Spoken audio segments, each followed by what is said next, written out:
faking it. They're not winning because the goalie stands on his head every night. Demko's been very good, so is Casey DeSmith. But a very thorough team play attitude here for the Canucks as Pettersson moves in. Here's Kuzmenko shooting, he scores!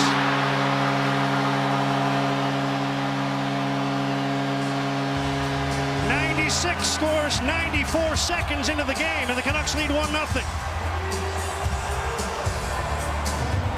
At the right place, at the right time, on the right line. And what a shot by Kuzmenko. A shot in the arm, a shot of energy. And this is off the rush. Pettersson receives a wonderful stretch pass and tries to move it to the middle. Some loose change there, and Kuzmenko. He is on it early, and so are the Canucks.